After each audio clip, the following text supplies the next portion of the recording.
Mr. Scott, I'm going to start with you. I know there was a version of Gladiator II years back that was going to bring back Russell Crowe as Maximus, I believe, in the underworld. And I feel like we get a little bit of hint of that in this movie. I'm genuinely curious, as a movie fan, how that was going to work, and did it get as far as having conversations with Russell Crowe? Nick Cave was writing the script, and I was, of course, I was writing in tandem with Nick.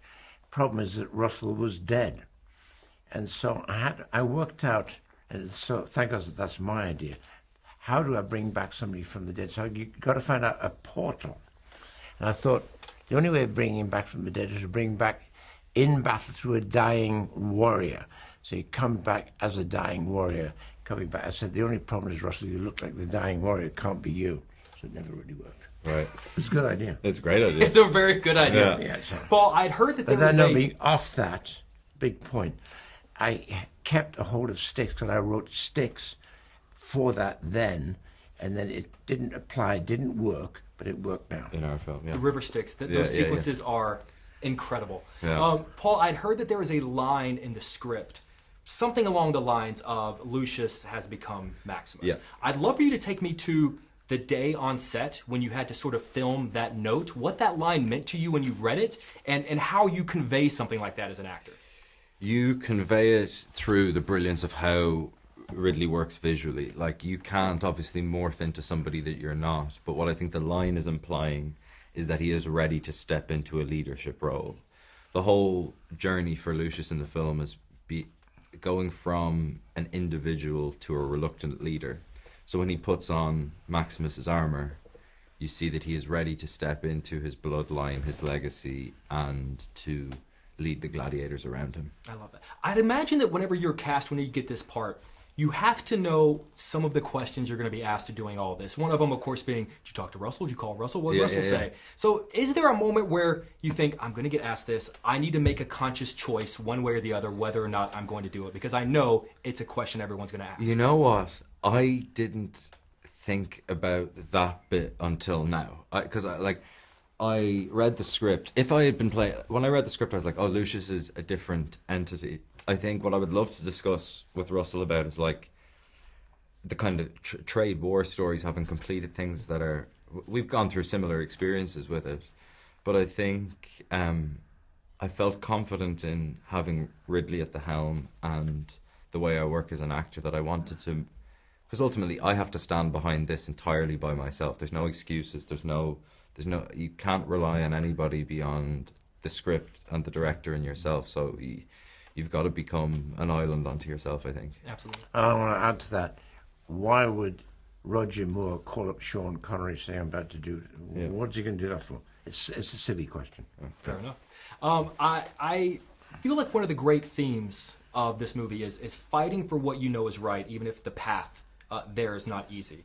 I've always heard a story on the original Gladiator that Russell did not want to say the famous I will have my vengeance in this life or the next. I'd love to know, one, if that's true, and as a director, how do you know when to listen to an actor, and how do you know when to tell an actor, trust me, do it this way? Well, I think Russell and I agreed it was a bit of a comic strip line, but when he got his voice and his head round it, he can say anything. He can read the telephone book, so can this guy, and it's going to be interesting, and that's what it was. So I said, Russell, just do it. I think it will fly.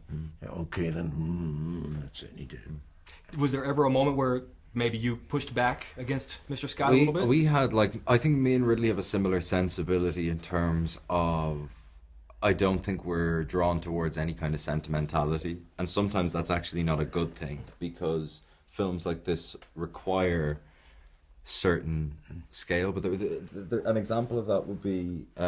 Talk about... We're both Celtic. Yeah. And the Celtic layer will not allow certain things to go through. Sentimentality is not one of them. Yeah. It's a difficult thing to play. But there was a speech before the naval battle, which was initially in the script, was a longer speech. And I felt like it was going to be tricky to deliver because of where the character was at that moment. So we did a couple of takes of that, and then I asked Ridley if I could just say the line now. This is about survive. Yeah. And Ridley has the grace and also just knows if we've got a certain version of the take, why not just try something else? And I'm glad that that's in the film. That was you? Yeah, it was yeah. The abbreviation was great. Yeah. I love that. I host a series in Chicago called The Moments That Made Us, where I talk with filmmakers and actors about the moments that define us as movie fans. And whenever I was trying to decide which one, sir, I wanted to ask about your filmography, there's a dozen, there's 2 dozen, there's 3 dozen to choose from. So I'd love to know, Paul, what is the Ridley Scott moment you would love to hear the behind-the-scenes story of from Ridley Scott? Oh, God. Watching Ridley in Morocco, like the thing that blew my mind was watching how he shot the opening sequence in Morocco. We were scheduled to be in Morocco for about 4 weeks. We got out of there in 9 days. That's insane. When you look at that opening sequence, I think that should take 2 months was like ambitious to me. I was looking at that, I was like, what?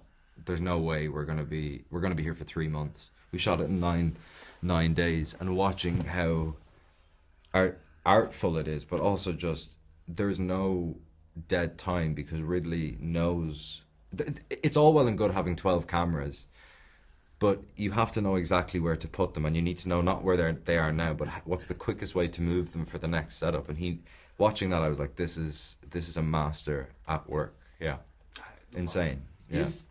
I know you've teased Gladiator 3. Is that the definitive end to this story? Is this chapter 2 of 3? This is chapter 2 of 3. Who knows where it'll go? Because nothing is impossible, and we ended on a question. Mm-hmm. And the question's a big question, because he's in denial of anything that represents the Roman Empire, which was evil. And I'll leave it there. Where does he go next?